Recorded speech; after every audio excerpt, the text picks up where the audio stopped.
देश के प्रधानमंत्री नरेंद्र मोदी जहां आज 12 ज्योतिर्लिंगों में शामिल बाबा केदारनाथ के धाम पहुंचकर पुनर्निर्माण कार्यों का लोकार्पण और पूजा अर्चना कर रहे हैं, वहीं देश भर में बीजेपी के नेता अपने अपने शहरों के शिवालयों में पूजा अर्चना कर देश और प्रदेश के लोक मंगल की कामना भी कर रहे हैं।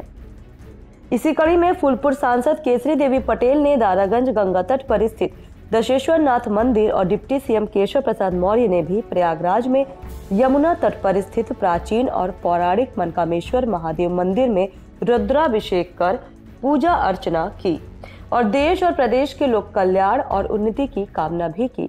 देखिए, भगवान केदारनाथ जी 12 ज्योतिर्लिंगों में से एक प्रमुख ज्योतिर्लिंग।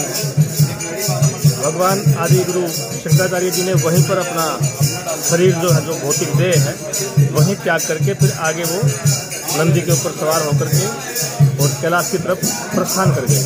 ठीक है, वहीं से कहा जाता है कि जो भौतिक देह उन्होंने वहीं पर छोड़ा। 32 साल की उम्र में उन्होंने केदारनाथ जी में जाकर के अपने देह का त्याग वहाँ किया। और आज वहाँ पर क्योंकि जो बादल फटा था और ऊपर से जो उस समय एक त्रासदी आई थी, जल प्रलय, एक जो वातावरण था, उसके बाद समाधि का जो ऊपरी भाग है, मूल समाधि तो वहीं की वहीं, उसको कोई कुछ नुकसान होता नहीं है। केदारनाथ जी भी हमारे वैसे के वैसे ही हैं, लेकिन जो ऊपरी समाधि का जो ऊपरी ढांचा था वो थोड़ा क्षतिग्रस्त हुआ था। तो आदरणीय प्रधानमंत्री नरेंद्र मोदी जी ने जो आदि गुरु शंकर के प्रति जो उनकी श्रद्धा और आस्था उन्होंने प्रकट की है, क्योंकि भारतीय संस्कृति और सभ्यता में आदि गुरु शंकराचार्य को छोड़ करके हम कुछ वो नहीं कर सकते हैं। 10 नाम नागा सन्यासियों की जो संपूर्ण परंपरा है, चारों मठ, चारों आमनाएं हमारे हैं, चारों शंकराचार्य हैं। उसके बाद की जो दर्शन, वेदों का भाष्य, उपनिषदों का भाष्य, गीता महाभाष्य, ये सारे आदि गुरु शंकराचार्य ने किए हैं। और जो आज भी हमारे आदर्श हैं, उन्हीं को पढ़ करके हम लोग इतने अभी तक पढ़ते सुनते हुए आए हैं। और परंपरागत रूप से गुरु परंपरा के द्वारा हम लोगों को जो ज्ञान प्राप्त होता है वो आदि गुरु शंकराचार्य से बहती हुई गंगा की जो ज्ञान धारा है उसी के द्वारा होता है, जो आज भी चलती हुई आ रही है। तो आदरणीय नरेंद्र मोदी जी प्रधानमंत्री जी ने जो ये एक आध्यात्मिक जगत के प्रति, आध्यात्मिक जो सूर्य भगवान स्वयं आदि शंकर के प्रति उन्होंने जो श्रद्धा और निष्ठा अपनी वहाँ की है, इसके लिए तो हमारे देश के नायक को ऐसा ही होना चाहिए जो अपनी संस्कृति और सभ्यता का मान रखे, सम्मान रखे और उनके प्रति आदर और भाव रखे। क्योंकि आगे हमारा जो इतिहास है, इतिहास ही हमेशा हमें आगे की तरफ और गौरवशाली होने का अनुभव कराता है। तो नरेंद्र मोदी जी के द्वारा जो आदि गुरु शंकराचार्य की समाधि जो पुनः जीर्णोद्धार जो उन्होंने करवाया, ठीक है ना, तो उसके लिए उनका बहुत बहुत आभार। और इससे बेहतर और क्या हो सकता है। भगवान जो 12 ज्योतिर्लिंगों की खोज भी तो आदि गुरु शंकराचार्य ने की। बद्रीनारायण भगवान को भी तो नीचे से ब्रह्मकुंड से निकाल के उन्होंने स्थापित की। सभी तीर्थों का महत्व आदि गुरु शंकराचार्य ने किया। 32 साल की उम्र में वो सारा कार्यक्रम करके और अपने कैलाश को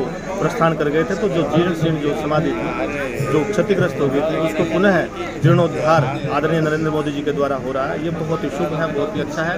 और इससे हमारे राष्ट्र में भी सुख समृद्धि और आनंद का विस्तार होगा, आपस में प्रेम भाव, मैत्री भाव का विस्तार होगा। और बहुत अच्छा, हमें तो बहुत अच्छा लग रहा है और इससे बेहतर कुछ नहीं। आपका परिचय? श्री महंत यमुनापुरी, श्री पंचायती अखाड़ा महानिर्वाणी, प्रधान कार्यालय दारागंज। इस मौके पर उन्होंने कहा कि देश और दुनिया के शिव भक्तों के लिए आज का दिन खुशियों और भक्ति से भरा है। देश के प्रधानमंत्री नरेंद्र मोदी स्वयं लगातार केदारनाथ धाम जाते रहते हैं। केदारनाथ धाम में 2013 में आई त्रासदी के बाद जो नुकसान हुआ था, प्रधानमंत्री नरेंद्र मोदी के नेतृत्व में भारतीय जनता पार्टी की सरकार के माध्यम से केदारनाथ में पुनरुद्धार का कार्यक्रम चल रहा है।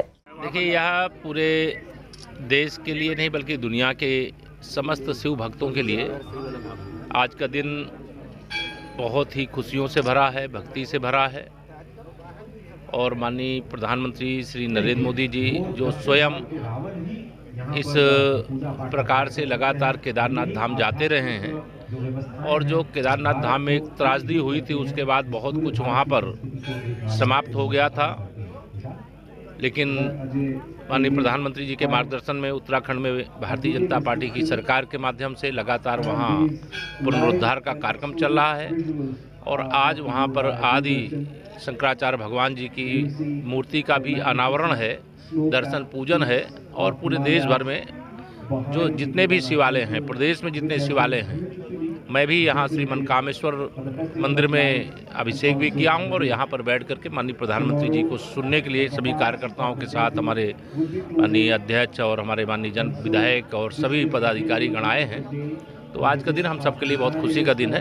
निश्चित तौर से प्रदेश के हर प्रकार से सुख समृद्धि के लिए, सभी प्रकार के संकटों से मुक्ति के लिए 2022 में फिर से कमल खिलाने के लिए भोलेनाथ से प्रार्थना किए हैं। भोलेनाथ जी हम लोगों की प्रार्थना सुनते रहे हैं और आज भी सुनेंगे, ऐसा मुझे विश्वास है। सीएम केशव प्रसाद मौर्य ने कहा कि उन्होंने भगवान मनकामेश्वर महादेव से देश और प्रदेश के सुख समृद्धि की कामना की है और तमाम व्यवधाइयों और कष्टों से लोगों की मुक्ति मिले, इसके लिए भी प्रार्थना की है। 2022 में यूपी में फिर से कमल खिलाने के लिए भी भगवान भोलेनाथ से प्रार्थना की है। इस चैनल को देखने के लिए लाइक करें, सब्सक्राइब करें और बेल आइकन दबाना ना भूलें।